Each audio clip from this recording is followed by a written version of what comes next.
Does this sound familiar? You crush your nutrition all week, but then the weekend hits and you binge eat, or you just lose all your progress because you overeat Saturday and Sunday because you haven't established any basic principles or any rules for the weekend.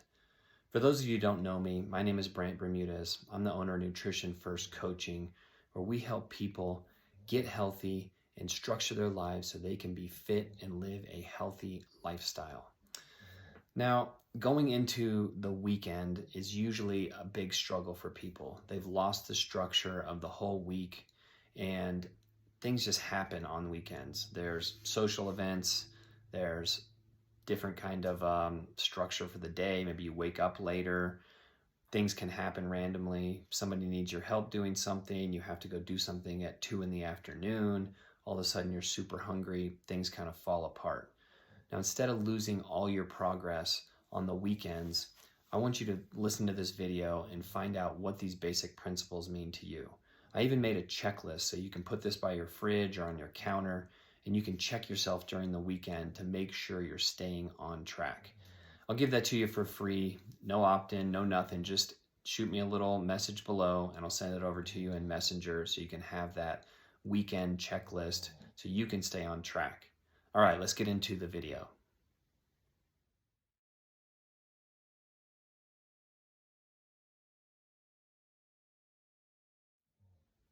Rule number 1 to prevent binge weekend eating is aim for good, but not perfect. What I mean by that is the weekends are going to have less structure. If something happens where you aren't exactly able to track what you ate, or you have to guesstimate on it, or somebody brings you a yummy treat when you're at a party, or you go to a restaurant, or you don't track a drink or something like that, don't let that derail your whole weekend. Don't let that derail you during a meal and then just say, screw it, I'm going to go off the rails on this and just eat as much as I want. Because in one meal, you could easily overeat 1,000 calories or more, and that can cause not only a lot of havoc on your system, but that can also deter your progress you made all week. And I'm sure we've all heard the phrase that don't let perfect be the enemy of good. If you have good weekends and great weeks, you're putting together a lot of consistent days. So what I want you to think about is this is a time to give yourself some grace. That doesn't mean you just every weekend you just kind of go off and don't think about anything, but you need to think of some basic principles, some of the things we're going to talk about next, and have those in place. That way it'll give you some structure, some bumpers to kind of move you along and still make sure that things are going good, even if they can't be perfect. And if you'd like my little weekend checklist that I made, your little binge eating weekend checklist, drop me a little line below this video. Let me know. I'll send that over to you. No opt-ins, no nothing.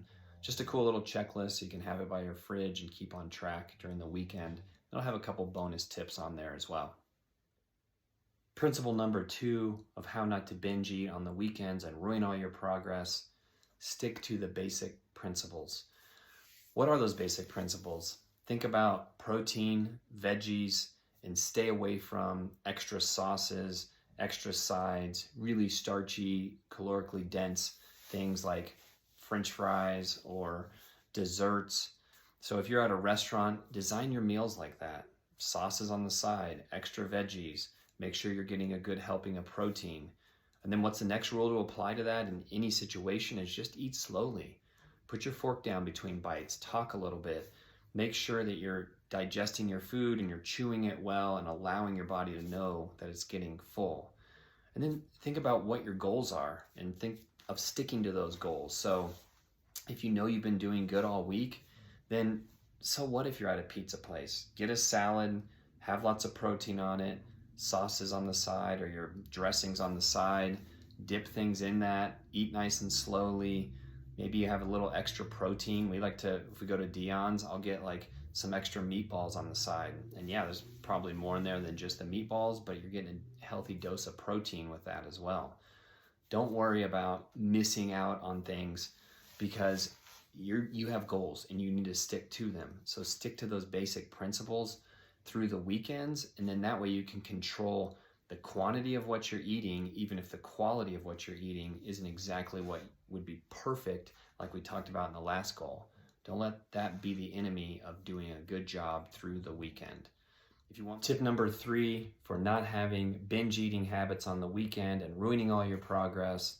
This one is, what are your commitments to your goals? I like to call these your non-negotiables. So these are the things you're putting in place, these daily habits that are part of your lifestyle that always push you towards that healthy spectrum of your life. That's probably drinking enough water. That's moving at least 20 or 30 minutes a day. That's eating veggies with every meal. That's making sure you're getting enough protein. Maybe that's special things for you like mobility work or meditation or time with your spouse or family. Some of those things that if you have them in place, then you're going to be putting those habits through your day. And we're just a collection of our habits all the way through our day. And that's really our lifestyle. So have those non-negotiables around your weekend as well. Just because it's the weekend doesn't mean everything changes and you just kind of forget about doing those things. And think of nutrition especially as a zero-sum game. So if you're doing the right habits and you're doing them consistently on a daily basis, not only is that going to push out being able to eat some of the less healthy foods or drink some of the less healthy drinks, or maybe you have a non-negotiable of an eating window. So right there, that just kind of pushes out the eating outside of those windows. If you're putting all those things in place, that zero sum, you're just not going to have room for the other bad things or habits or foods or anything else. So think about what can you add to your life that's going to give you those non-negotiables, and then that's going to just keep moving you towards your goals. And that has to go through the weekend, and that has to be a part of your life every day. If you want my weekend checklist, just drop me a little line below. I'll give you these 3 great tips with some little kind of checklists to go through on these, and then a couple bonus tips on there just to kind of keep you on track. You can hang this by the fridge or on the counter or whatever, but it'll give you something to give you some structure to your weekends to prevent that binge eating or losing all your progress and doing all the healthy things all week and then kind of blowing it on the weekends. All right, thanks for watching. Like and subscribe, and I'll talk to you next week.